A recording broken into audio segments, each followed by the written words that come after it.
Halo anak-anak, hari ini kita akan mengevaluasi surat pribadi yang sudah kalian buat pada pertemuan minggu lalu. Secara umum, surat pribadi yang kalian buat itu sudah baik.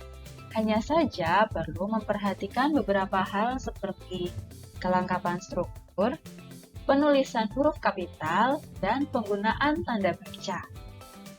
Agar kalian lebih paham, yuk simak surat berikut ini. Surat pertama. Bisa kalian baca di bawah ini ya. Untuk tugas sebelumnya, Ibu memberikan tugas kalian untuk membalas surat dari ya, bukan karena membalas saja, jadi kalian hanya menjawab pertanyaan-pertanyaan Ibu ya. Kita harus tetap memperhatikan struktur, kebahasaan, dan juga tanda baca dari setiap kata-kata yang kalian. Kemudian Ibu sudah mengevaluasi yang pertama. Coba kita lihat di manakah tepat dan kapan surat dibuat? Ada yang bisa menjawab? Ya, tidak tercantum di dalam surat ini. Jadi, kita harus membuat tempat dan tanggal surat di sebelah kanan atas atau kiri atas. Evaluasi berikutnya adalah alamat surat tujuannya di mana? Oke, di surat itu tercantum untuk Bapak Ibu. Untuk Bapak atau Ibu guru. Kemudian alamatnya di mana? Seperti itu. Lebih baik dirincikan alamatnya di. Kemudian bagaimana isinya? Apakah mudah dipahami? Kalian yang bisa menjawab.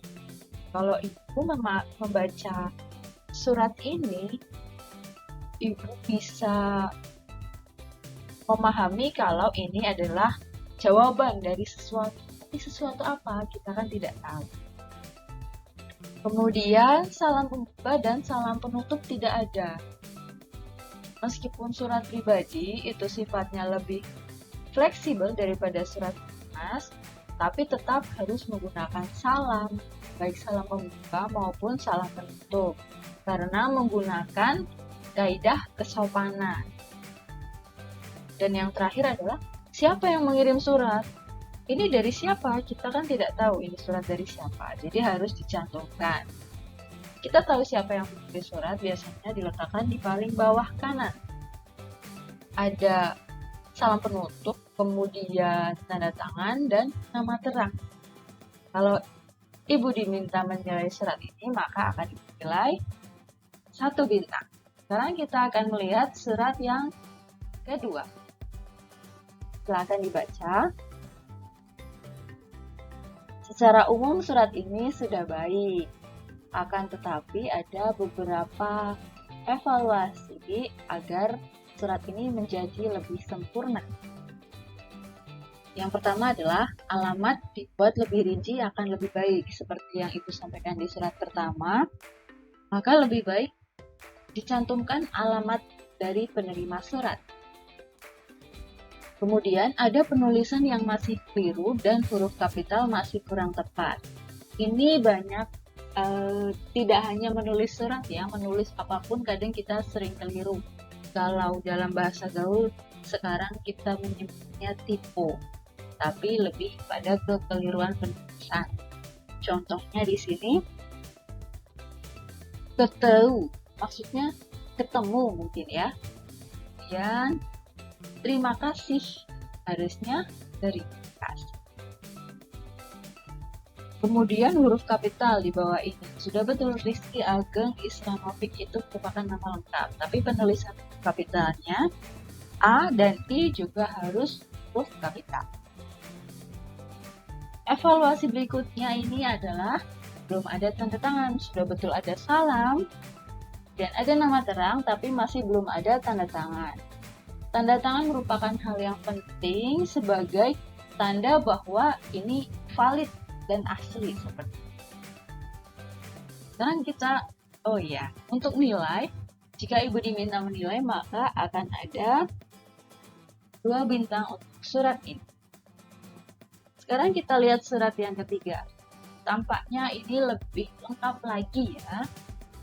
Secara umum silakan dibaca.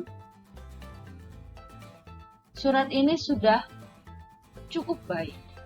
Akan tetapi Ibu masih menemukan beberapa kekeliruan. Tidak terlalu banyak, hanya beberapa. Coba kita lihat. Alamat yang dibuat lebih rinci akan lebih baik. Nah, untuk alamat seperti yang sebelum-sebelumnya dirinci itu akan lebih baik ya. Kemudian ada penulisan yang masih keliru dan huruf kapital masih kurang tepat. Contohnya ini, Bu. Kata sapaan Bu itu lebih baik atau sebaiknya atau seharusnya menggunakan huruf kapital karena menyapa seseorang. Bu, Kak, Pak, seperti itu gunakan huruf kapital di awal. Kami di sini merupakan awal kalimat karena sebelumnya diakhiri dengan tanda titik. Jadi, K di sini harus menggunakan huruf kapital. Kalau diminta menilai, akan ada 1, 2, 3 bintang untuk surat ini. Kemudian kita lihat surat yang terakhir. Sepertinya surat ini sudah sempurna ya. Tapi kita lihat, ternyata ada evaluasi dari Ibu. Yang pertama adalah alamat dibuat lebih rinci, akan lebih.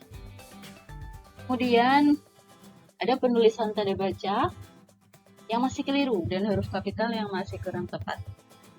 Contohnya iya, Bu. I dan B di situ harus menggunakan huruf kapital. Nah, huruf S di sini itu ada di tengah-tengah kalimat, bukan menyatakan nama orang maupun tempat. Jadi, gunakan huruf S yang kecil saja ya. Kemudian tanda baca di sini muridmu. Muridmu itu sapaan ya, betul ya. Kemudian di akhir harus ada tanda baca. Tanda bacanya adalah kalau dinilai maka nilainya adalah 3 bintang. Dari keempat surat ini semuanya sudah baik. Yang belum baik adalah yang belum mengumpulkan surat. Jadi evaluasi yang Ibu berikan di sini silakan digunakan untuk memperbaiki surat yang kalian buat maupun membuat surat bagi yang belum. Semangat belajar menulis surat pribadi ya!